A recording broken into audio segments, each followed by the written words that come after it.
नमस्कार, कैसे हैं आप लोग?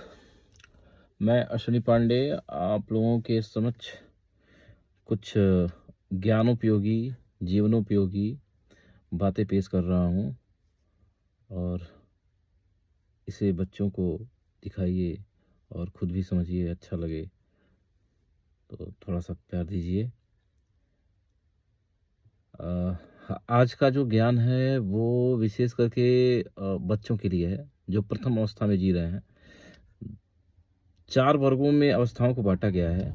मनुष्य की जो 4 अवस्थाएँ हैं, ऋषियों, मुनियों और बड़े-बड़े वेदांतों ने बाँटा है इसमें। प्रथमे नास्तं विद्या, द्वितीये नास्तं धनं, तृतीये नास्तं पुण्यं, चतुर्थे किं करिष्यति। अर्थात प्रथम अवस्था में अगर किसी व्यक्ति ने ज्ञान का संपूर्ण अर्जन नहीं किया, द्वितीय अवस्था में अगर धन का अर्जन नहीं किया, तृतीय अवस्था में अगर उसने दान पुण्य नहीं किए, चतुर्थ अवस्था उसकी बेकार हो जाती है, खत्म हो जाती है। तो उस चतुर्थ अवस्था में उसे केवल पश्चाताप के अलावा और कुछ मिलता नहीं है। किसे? जिसने इन 4 चीज़ों का अनुसरण नहीं किया। तो प्रथम अवस्था 25 साल की, द्वितीय अवस्था 50 साल की, तृतीय अवस्था 75 साल की, चतुर्थ अवस्था आपकी 100वीं होती है। 100वां कोई जी नहीं रहा है, अब ये अवस्थाएँ विघटित हो गई हैं। 60-70 साल में आदमी चला जा रहा है, तो इस हिसाब से अब इसको और घटा के बाँट करके, विस्तृत करके अपना जीवन इस तरह से जी सकते हैं। कौन से विद्यार्थी सफल नहीं होते हैं, उस पे एक सूक्ति है, श्लोक है।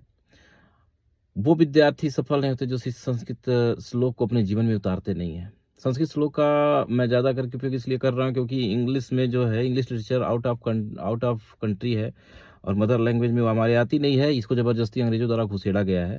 तो संस्कृत ही सारी भाषाओं की जननी है, इसलिए Sanskrit is the best subject. Sanskrit से बेहतर और कुछ हो नहीं सकता है।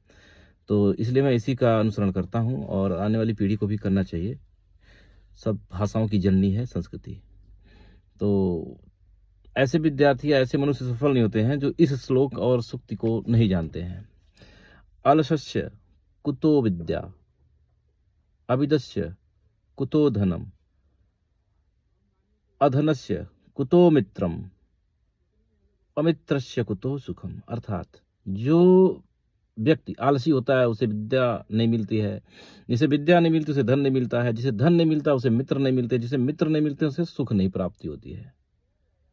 गहराई से सोचिए और इसे समझिए, बहुत बड़ी बात है। अनुसरण करना बहुत कठिन है, लेकिन अगर जिसने अनुसरण कर लिया उसका जीवन धन्य हो गया। किसी भी चीज़ों में उसको फँसना पड़ना नहीं पड़ता, अगर इन चीज़ों का उसने अनुसरण कर लिया। आज का ज्ञान इतना ही। बहुत-बहुत धन्यवाद।